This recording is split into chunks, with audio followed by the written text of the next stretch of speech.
Ferrari just showed something that should not be possible in Formula One. An engine that can gain up to 40 extra horsepower without breaking a single rule. And if that sounds insane, it gets worse. Because this isn't hidden in secret data. This is something you can actually see happening during the race. We're talking about a car that becomes faster as the race goes on, gaining performance exactly when it matters most. And here's the part that changes everything. The FIA already inspected this engine multiple times and still declared it completely legal. So, how do you stop something that dominates the sport but technically isn't illegal? Ferrari believes they've just exposed the answer. And if they're right, then what we've been watching this season was never a fair fight. Subscribe now, because what Ferrari just revealed is only the beginning. Ferrari didn't just show this. They built it, step by step, piece by piece, until the moment came where everything finally made sense. Because at first nothing looked wrong. That's the detail that makes this so dangerous. When Ferrari engineers began analyzing Mercedes, they weren't looking for something illegal. They were trying to understand why they couldn't match them. Why, in certain moments, the Mercedes just pulled away. Not slightly, not inconsistently, but with precision. The kind of precision that doesn't come from setup. It comes from design. And that's where the first crack appeared. Because Ferrari noticed something strange in the behavior of the car. Not in the results. In the timing. Mercedes wasn't just fast. They were fast at very specific moments. Corner exit, mid-straight acceleration, energy deployment phases. Moments where every car should behave similarly. But this one didn't. And that's when Ferrari made a critical decision. They stopped looking at lap times and started looking at transitions. Tiny windows where performance changes. Because that's where hidden advantages live. Not in the obvious, in the subtle. And what they found didn't match anything normal. Because the Mercedes engine wasn't delivering power in a fixed way. It was evolving as the lap progressed, as temperatures increased, as the system moved closer to its optimal state. And that's when everything started to connect. Because Ferrari already suspected something about thermal behavior, about how materials expand, about how an engine could change once it gets hot. But now, they weren't just thinking it, they were seeing it. The moment where performance increases. The moment where the car becomes sharper, more aggressive, more efficient. And here's the key detail. That moment doesn't happen in the garage. It doesn't happen during FIA checks. It only happens on track, under real conditions, under real heat. And that's exactly where the advantage exists. Which means something very simple. The FIA wasn't measuring the part that matters most. And Mercedes knew it. But Ferrari didn't stop at observation. Because seeing something isn't enough. You need to prove it. You need to recreate it. You need to demonstrate that what you're seeing is real. So they went deeper. They analyzed temperature curves, expansion behavior, combustion efficiency, and then they connected everything into one conclusion. An engine that behaves one way when cold, and another when it's racing. 16-1 when tested, closer to 18 when it matters. And that difference is where the entire advantage lives. Because that jump in compression doesn't just add power. It multiplies performance. More pressure, more energy, more efficiency. And suddenly the numbers start to explain what the eyes were already seeing. The gap, the consistency, the control. But here's where this becomes impossible to ignore. Because once Ferrari demonstrated this internally, they realized something much bigger. This isn't just an advantage. It's a system, a chain reaction where one change amplifies everything else. More compression means more efficient combustion. More efficiency means more usable energy. More energy means stronger deployment. And stronger deployment means lap time. Everything connects. Everything builds. Everything compounds. And that's why Mercedes doesn't just look faster. They look untouchable. But this is where the tension really begins. Because once Ferrari proved this to themselves, they had to make a decision. Do they keep it internal and try to replicate it? Or do they expose it and force the sport to react? Because exposing it changes everything. Not just for Mercedes, for the entire grid, for the championship, for the rules themselves. And Ferrari chose to expose it. Not partially, not carefully, completely.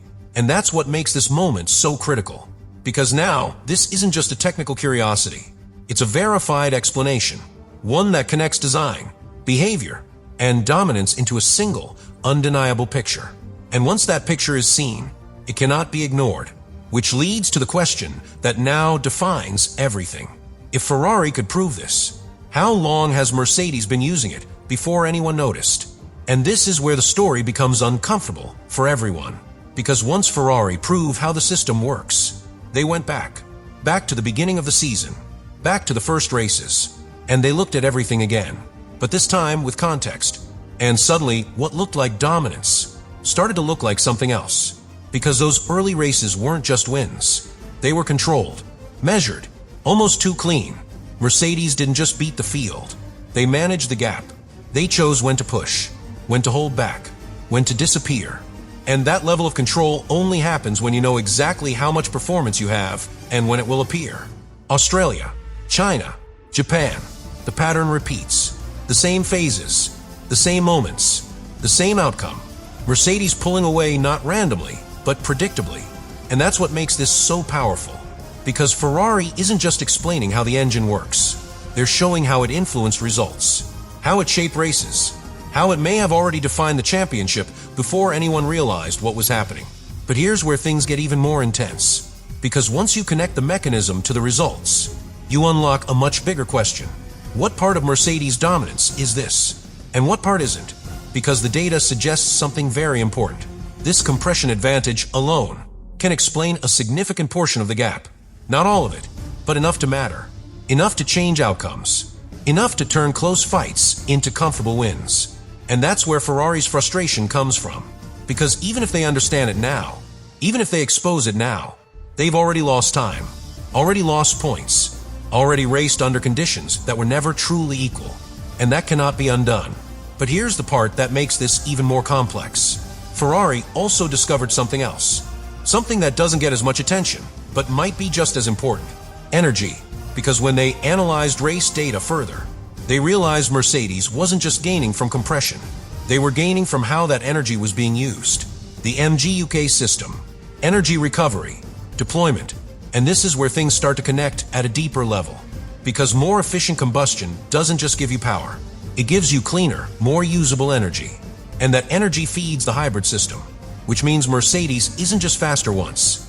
They stay faster, longer, more consistently. And that's exactly what the data shows.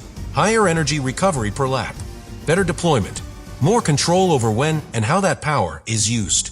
And suddenly, the engine trick isn't just a trick anymore. It's the foundation of something bigger. A fully integrated system where every advantage feeds the next. Compression feeds efficiency. Efficiency feeds energy.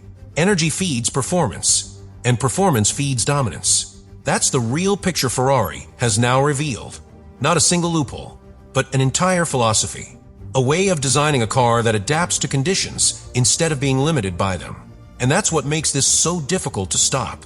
Because you can close a loophole, you can change a rule, but stopping a concept, that's something else entirely. And now, everything points to that same moment. June, the moment when the FIA changes how engines are measured. When reality finally replaces theory. When engines must behave the same in testing and on track. And that's when the truth will be impossible to hide. Because if Mercedes loses performance, even a small amount, then everything Ferrari showed is confirmed. But if they don't, if the gap remains, then this story goes much deeper than anyone expected. Because that would mean the advantage isn't just coming from compression. It's coming from something else. Something Ferrari may have only just begun to understand. And that leads to the final, unsettling thought. Maybe Ferrari didn't reveal everything. Maybe they only revealed enough to realize how much is still hidden. And now we reach the point where everything Ferrari uncovered turns into something much bigger than just Mercedes. Because this is no longer about one team finding an advantage. This is about what happens when that advantage becomes visible to everyone else.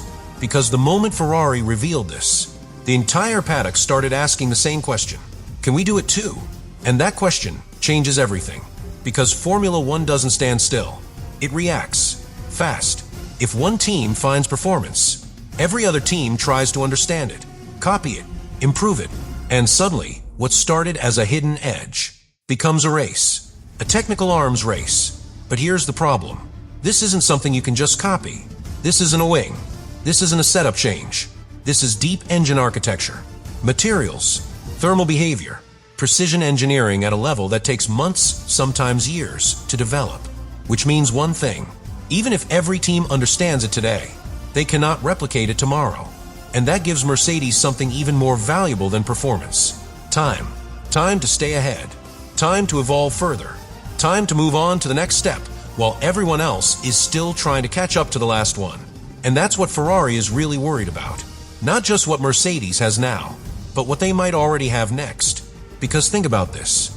If Ferrari was able to prove this system exists, it means Mercedes has been running it for a while, refining it, optimizing it, understanding every detail of how it behaves. And in Formula One, that kind of head start is almost impossible to erase. But here's where the situation becomes even more intense, because the FIA is no longer just observing. They're reacting, quietly, carefully, but decisively.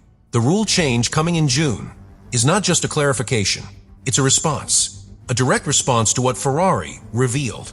Because from that moment on, engines must behave the same in testing and in reality. No more gaps, no more interpretation, no more hiding performance in conditions that aren't being measured.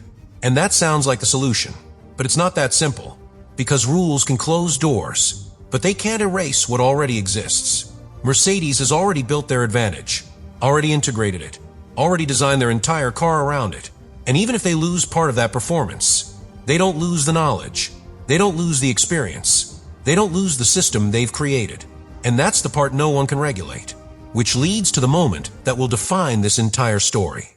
Not when the rule changes, but what happens after.